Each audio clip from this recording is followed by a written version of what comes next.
మరిగే నీటిలో రవ్వ వేసి చేసిన ఈ పూరీలు చాలా రుచిగా, చాలా టేస్ట్‌గా అయితే ఉంటాయండి. ఈ పూరీలనైతే ఇంటిల్లిపాది అందరూ ఇష్టంగా తింటారు. అంత టేస్ట్‌గా అయితే ఉంటాయి. ఇంకెందుకు ఫ్రెండ్స్ ఆలస్యం, ఎలా చేయాలో ఏంటో అనేది వీడియోలోకైతే వెళ్ళిపోయి చూద్దామా మరి? ఇంకా ముందుగా స్టవ్ అయితే ఆన్ చేసుకొని ఒక కడాయి పెట్టేసుకోవాలి. ఇంకా ఇప్పుడు ఇందులోకి 2 కప్పుల దాకా వాటర్ అయితే వేసుకోవాలి. ఇంకా మనం ఇలా 2 కప్స్ వాటర్ వేసుకున్న తర్వాత ఇందులోకి కాస్త ఒక స్పూన్ దాకా ఆయిల్, అలాగే రుచికి సరిపడినంత సాల్ట్ కూడా వేసుకోవాలి. ఇంకా ఇలా మొత్తం ఒకసారి బాగా కలిపేసుకున్న తర్వాత ఇంకా మనకు ఈ వాటర్ అయితే బాగా బాయిల్ అవ్వాలి. ఇంకా చూడండి మనకు బాగా బాయిల్ అవుతుంది కదా. ఇంకా ఇప్పుడు స్లిమ్లో పెట్టేసుకొని 1 కప్పు రవ్వ అయితే వేసుకుంటున్నాను, బొంబాయి రవ్వ. ఇంకా ఈ రవ్వను వేసుకొని ఎక్కడ ఉండలు లేకుండా బాగా కలిపేసుకోవాలి స్పూన్ తోటి. అలాగే 1/2 కప్పు ఇందులోకి బియ్యం పిండిని కూడా వేసుకోవాలి. ఇంకా ఈ 2 వేసుకున్న తర్వాత మొత్తం ఇలా బాగా కలిపేసుకోవాలి ఎక్కడ ఉండలు లేకుండా. ఇంకా మనం 1 నిమిషం పాటు ఇలా బాగా కలిపేసుకోవాలి. చూడండి ఇక్కడ చూపిస్తున్నాను కదా. ఇంకా మొత్తం ఇలా బాగా కలిపేసుకోవాలి ఎక్కడ ఉండలు లేకుండా. ఇంకా మనం ఇలా కలుపుతూ ఒక 2 నిమిషాల పాటు అయితే ఉడికించుకోవాలి. మనకు రవ్వ బియ్యం పిండి బాగా ఉడికిపోతుంది. ఇంకా మనం పిండి అయితే ఇలా ఉంట కట్టడానికి రావాలి. ఇలా వస్తే మనకు పిండి పర్ఫెక్ట్గా ఉడికిపోయినట్లు. ఇంకా బాగా ఉడికింది కదా. ఇంకా స్టవ్ అయితే ఆఫ్ చేసుకొని పూర్తిగా చల్లారిన తర్వాత అయితే ఒక ప్లేట్లోకి అయితే తీసుకోవాలి. ఇంకా ముందుగా ఒక కడాయి అయితే పెట్టేసుకొని ఒక 3 స్పూన్లు ఆయిల్ అయితే వేసుకున్నాను. ఆయిల్ కూడా హీట్ అయింది. ఇప్పుడు ఇందులోకి 1 స్పూన్ దాకా పచ్చిశనగపప్పు అయితే వేసుకోవాలి. అలాగే జీలకర్ర, ఆవాలు కూడా వేసుకోవాలి. ఇంకా మనకి ఈ పోపు కాస్త వేగిన తర్వాత ఇందులోకి చిన్నగా కట్ చేసుకున్న ఆనియన్స్, మిర్చిని కూడా వేసుకుంటున్నా. ఇంకా ఇందులోకి కాస్త కరివేపాకుని కూడా వేసుకుంటున్నా. ఇంకా మనకు ఆనియన్స్ అయితే కొంచెం కలర్ అయితే చేంజ్ అవ్వాలి.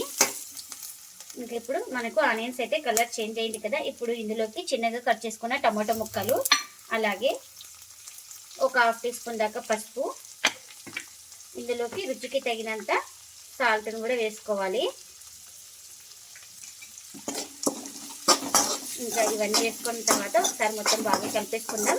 1 నిమిషం పాటు వేయించుకోవాలి పసుపు పచ్చి వాసన పోయే వరకు. ఇంకా 1 నిమిషం తర్వాత నేను ఇక్కడ ముందుగానే ఆలు అయితే ఉడికించుకున్నానండి. ఒక 3 పెద్ద ఆలు అయితే తీసుకున్నాను. ఉడికిన తర్వాత ఇలా పీసెస్గా కట్ చేసుకున్నాను. ఇప్పుడు ఇందులోకి అయితే వేసుకుంటున్నాను. ఇంకా ఆలు వేసుకున్న తర్వాత మొత్తం ఒకసారి ఇలా బాగా కలిపేసుకుందాం. ఇంకా ఇలా మొత్తం బాగా కలిపేసుకున్న తర్వాత ఇందులోకి ఒక 1/4 టీ స్పూన్ దాకా వేయించుకున్న జీలకర్ర పొడి వేసుకుంటున్నాను. అలాగే ఇంకా కాస్త కొత్తిమీర కూడా ఇలా చిన్నగా కట్ చేసుకొని వేసుకోవాలి. ఇప్పుడు ఇలా మొత్తం బాగా కలిపేసుకుందాం. మనకు ఆలు మసాలా కర్రీ అయితే రెడీ అయిపోయింది. ఇంకా చల్లారిన తర్వాత అయితే ఒక ప్లేట్లోకి అయితే తీసుకున్నాను. ఇప్పుడు దీన్ని ఒక 2 నిమిషాల పాటు ఇలా బాగా ప్రెస్ చేసుకుంటూ బాగా కలిపేసుకోవాలి సాఫ్ట్గా అయ్యే వరకు అయితే పిండి. మనం ఇలా ఇక్కడ చూపిస్తున్నాను కదా, ఈ విధంగా బాగా ఇలా ప్రెస్ చేసుకుంటూ కలుపుకోవాలి.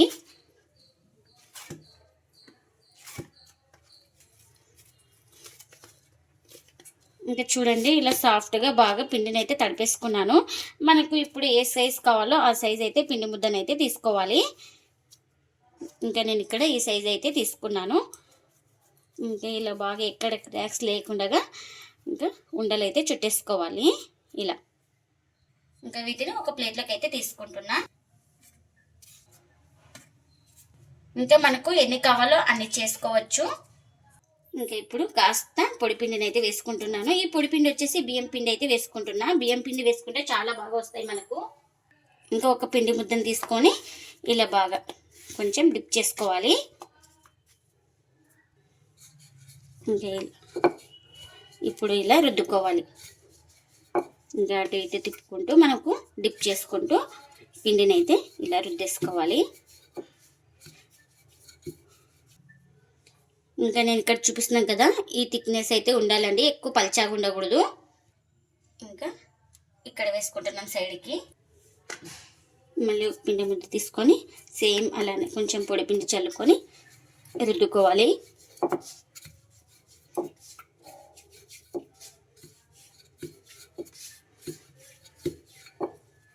మీరు షేప్ కావాలనుకుంటే షేప్ కూడా కట్ చేసుకోవచ్చు పెద్దగా చేసుకొని. ఇంకా ఇది కూడా ఈ సైడ్ అయితే వేసుకుంటున్నా.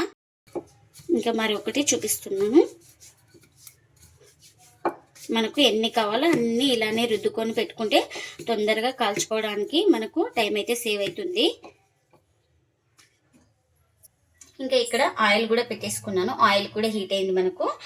ఇంకా ఇలా చేసుకున్న పూరీని అయితే వేసుకుంటున్నా. వేసుకున్నాక ఒకసారి ఇలా వేసుకుంటే మనకు పూరీ అనేది బాగా పొంగుతుంది చూడండి. ఇలా పొంగిన తర్వాత మరోవైపు అయితే ఇలా తిప్పేసుకోవాలి. ఇంకా ఈ వైపు కూడా బాగా కాల్చుకోవాలి. ఇంకా మనకు పూరీ అయితే రెడీ అయిపోయింది కదా. ఈ పూరీ అయితే రెడీ అయిపోయింది కదా. ఇంకా ప్లేట్లోకి అయితే తీసుకుంటున్నాను. ఇంకా మరొక పూరీ అయితే వేస్తున్నాను.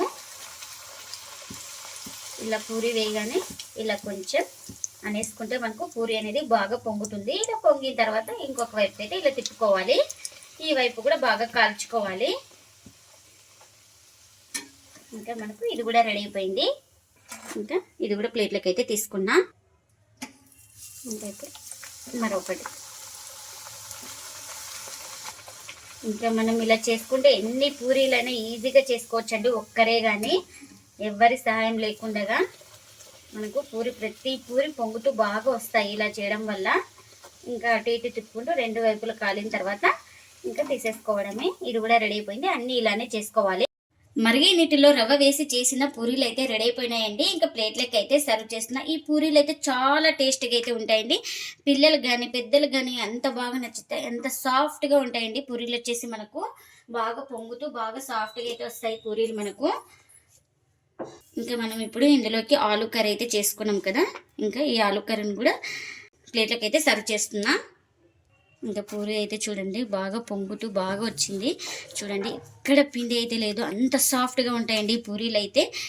ఒక్కసారి తిన్నామంటే మరీ తినాలనిపిస్తే అంత టేస్టీగా ఉంటాయండి పూరీలు అయితే. మీరు కూడా తప్పకుండా ఒకసారి ఇలా ట్రై చేసి మీకు ఎలా వచ్చిందో కామెంట్ అయితే చేయండి ఫ్రెండ్స్. ఇదంటే ఇవాళ వ్లాగ్. ఈ వీడియో కనుక నచ్చితే ప్లీజ్ లైక్ చేయండి, షేర్ చేయండి, కామెంట్ చేయండి.